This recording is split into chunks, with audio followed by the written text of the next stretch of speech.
네, 반갑습니다, 여러분. 이 시간은 여러분들과 지구의 열수지에 대해서 알아보려고 합니다. 자, 열수지 파트는 문제에 나왔을 때 덧셈의 파트라고 볼 수가 있겠습니다. 전체적인 각권의 영역에서 흡수하는 양과 방출하는 양이 동일하기 때문에 그것을 기준으로 해서 각각의 숫자들을 더해주면 된다라고 볼 수가 있겠네요. 한번 들어가 보도록 하죠. 자, 지구의 복사 평형이 일어난다. 이것은 많이 들어봤죠. 복사 평형이 일어난다는 얘기는 뭐냐면 흡수하는 태양 복사 에너지량이 있으면 그 흡수하는 양만큼 지구도 동일한 양만큼은 방출을 해야 된다. 이런 얘기가 되는 거예요. 그래서 지구에 입사한 흡수한 양이죠. 태양 복사 에너지량과 그 다음에 방출한 지구 복사 에너지량은 무조건 같아야 한다.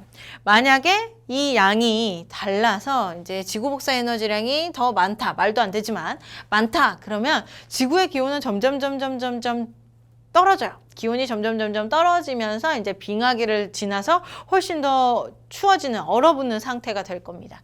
자, 만약에 이제 태양 복사 에너지가 훨씬 더 많고 지구 복사 에너지가 지금 적다라고 한다면 이제 지구는 점점 온도가 올라가서 마그마 바다뿐만 아니라 완벽하게 녹아내려서 없어지는 상태가 되겠죠. 자, 그 결과로 이제 이런 상태는 일어나지 않고요. 쫙 지우고, 자, 이런 상황은 일어나지 않고 무조건 입사하는 양과 방출하는 양은 무조건 동일해야 돼요.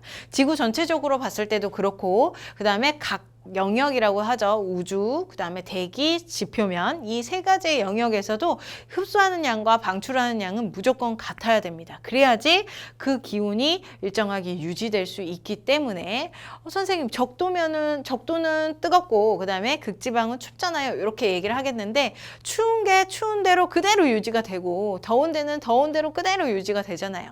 더 뜨거워져서 녹아내리지 않고 더 추워져서 얼어붙지 않기 때문에 그 얘기가 바로 이제 복사 평형에 이루어졌다라는 얘기가 되는 거죠. 방출하는 양과 입사하는 양이 동일하다. 입사, 방출, 동일. 자, 그래서 그 과정을 이제 문제에서는 어떻게 얘기를 해주냐면 각 영역을 주고 그 각 영역에 이제 복사 평형이 일어난다 혹은 지구 열수지가 같다라고 얘기를 해줍니다. 그래서 지표면의 복사, 대기의 복사, 지구의 복사 평형이 각각 일어나는데 얘네들을 풀어내는 방법들을 이제 여기에서 설명을 해보도록 할게요. 자, 문제에서는 요렇게 두 가지 혹은 이제 전체적으로 합친 그림을 이제 제시하게 돼요. 그랬을 때 각 영역을 여러분들이 나눠서 생각을 해주시면 될 것 같습니다. 자, 여기가 공간, 요 표에서는 지구 복사 평형이라고 그 표를 보시면 될 것 같고요. 자, 대기의 영역, 지표면의 영역, 각각 흡수되는 양과 방출하는 양은 동일하다고요. 자, 하나씩 일단 지표면의 영역부터 한번 보도록 하죠. 지표면은 입사하는 양과 방출하는 양이 동일하다. 그럼 입사하는 양을 우리가 어떻게 그림에서 판단을 할 수 있냐면 화살표의 끝이 지표면에 도달을 하면 그것이 이제 이 영역이 흡수한 에너지량이 되는 거예요. 지금 지표면에 흡수해서 20% 있죠? 얘는 지표면이 흡수한 태양 복사 에너지가 될 겁니다. 또 하나 여기 대기에서부터 이렇게 화살표의 끝이 지표면에 도달하고 있죠? 그럼 얘도 마찬가지로 지표면이 흡수한 양이 될 거예요. 자, 그 다음에 얘는 화살표가 아니라 튕겨져 나갔죠? 그럼 얘는 무시하시고 반사는 무시하시고 대기에서의 산란하면서 화살표의 끝이 지표면에 도달했네요. 그럼 얘도 마찬가지로 지표면이 흡수한 양이 되는 거예요. 자, 이 세 가지 양을 합치면 50% 되겠네요. 50%. 자, 이것만 있는 게 아닙니다. 두 번째 지구 복사해가지고 이제 지구 복사 에너지 대기가 흡수한 애가 재복사되는 양도 여기에서 나타나고 있어요. 화살표의 끝이 지표면을 향하고 있기 때문에 그 양이 103% 된대요. 지금 위쪽에 있는 것은 태양 복사 에너지 가시광선 영역을 통해서 지표면에 도달한 것이다 라고 볼 수가 있고 그 다음에 여기에 있는 애는 이제 지구 복사 에너지가 온실기체에 흡수되었다가 재복사된 양이다 라고 볼 수가 있겠죠.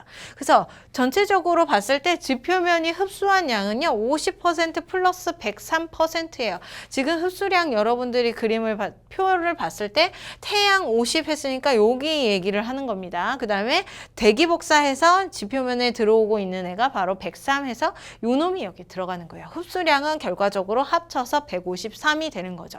자, 흡수량이 153이에요. 지표면이 흡수한 양이. 그러면 방출한 양도 153이 돼야 돼요. 그 153이 되는지 한번 확인을 해보겠습니다. 자, 어떻게 되는 거냐면 지표면으로부터 화살표가 시작되면 걔가 방출하는 게 되는 거예요. 지금 여기 위쪽에서는 반사가 시작되는 게 아니죠. 중간 지점에서 튕겨져 나간 거니까 무시하시면 돼요.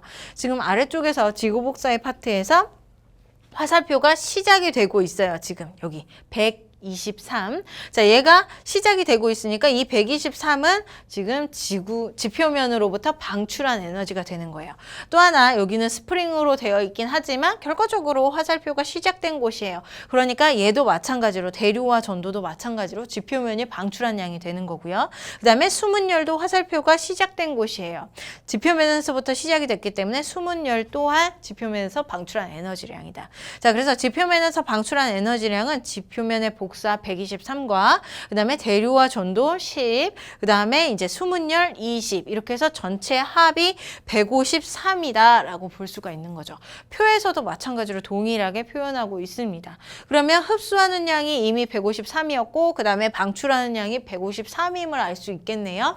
지표면은 복사 평형에 이루었다라고 얘기를 해줄 수가 있겠습니다. 만약에 문제에서 뭐 요런 데를 A, 요런 데를 뭐 B 이렇게 놔둬도 이렇게 뚫어놔도 여러분들이 흡수량과 방출량을 비교를 하면서 A나 B, C 영역의 값을 알아낼 수가 있다라는 거죠.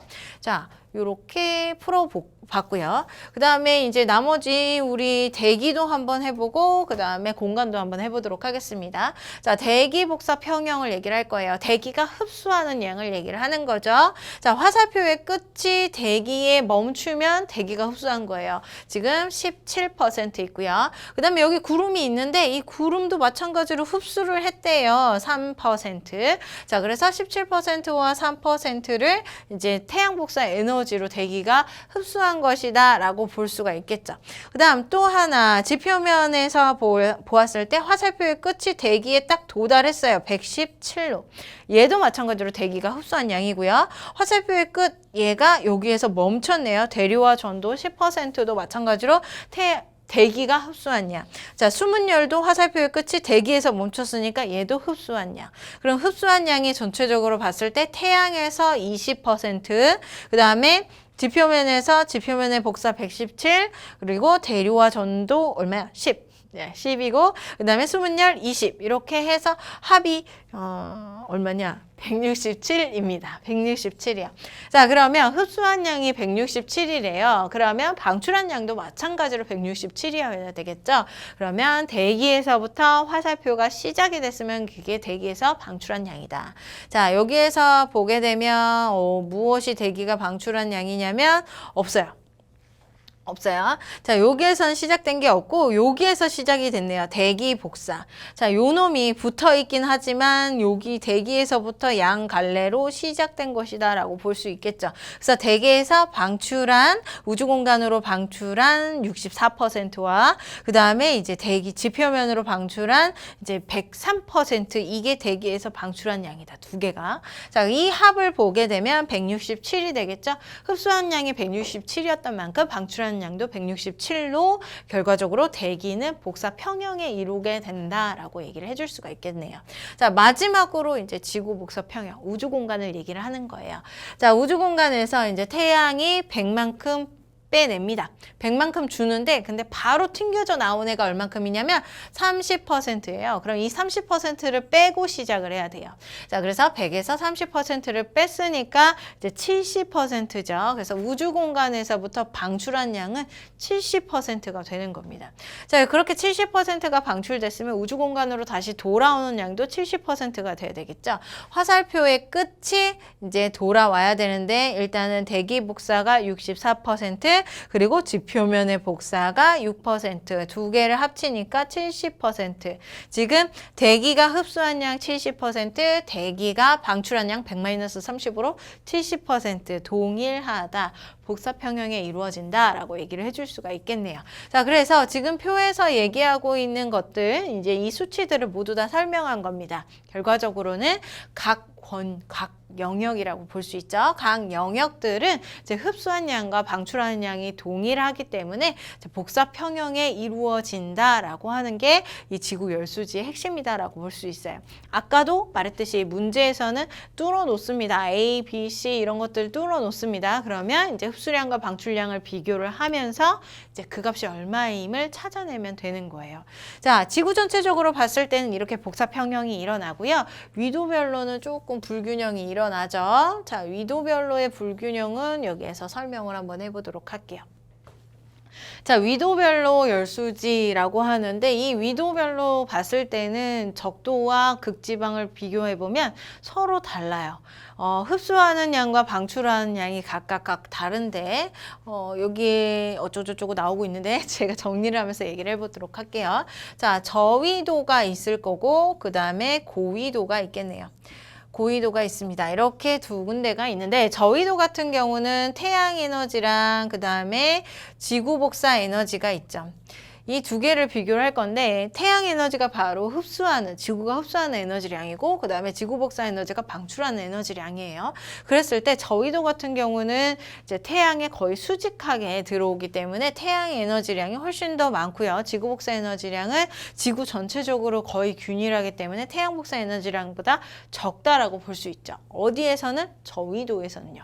지구 전체에서는 태양 복사 에너지량과 지구 복사 에너지량이 동일해야 돼요. 그런데 이제 각각 위도별로는 조금 다를 수가 있다. 그렇게 달라진 상태에서 이제 우리 대기나 해수의 순환에 의해서 복사 평형이 일어나고 열수지가 동일해지는 결과물이 나타나는 거예요.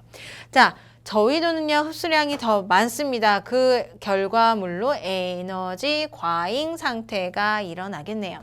자, 고위도는요, 태양 에너지랑 지구 복사 에너지랑 비교를 해보면 지구 복사 에너지가 더 높아요. 그렇기 때문에 이 부분에서는 에너지 부족 사태가 나겠네요.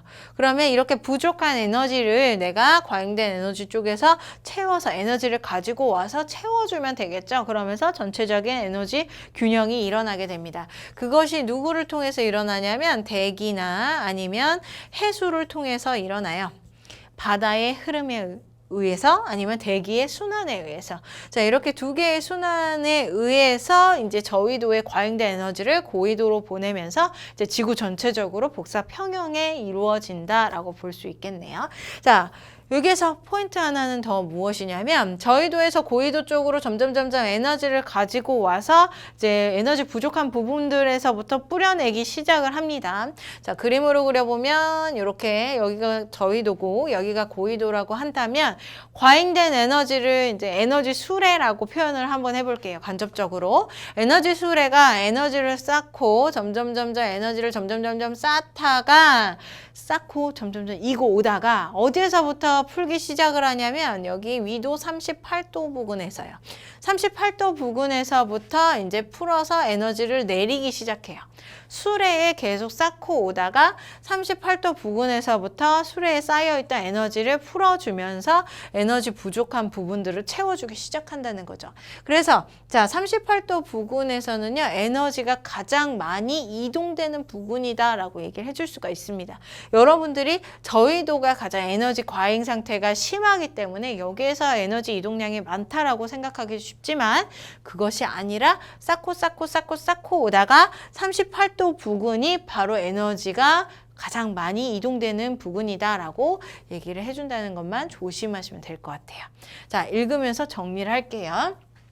지구에 입사하는 태양 복사 에너지량은 위도별로 큰 차이가 납니다. 왜? 지구가 둥글어서 저위도에는 많이 들어오고 극지방에는 조금 들어오니까. 하지만 방출되는 지구 복사 에너지량은요, 전체적으로 동일해요. 이제 이렇게 에너지 복사 평형이 일어나기 때문에 지구 복사 에너지량은 위도별로 거의 차이가 작은 차이가 난다. 차이가 나지 않는다. 이런 얘기죠.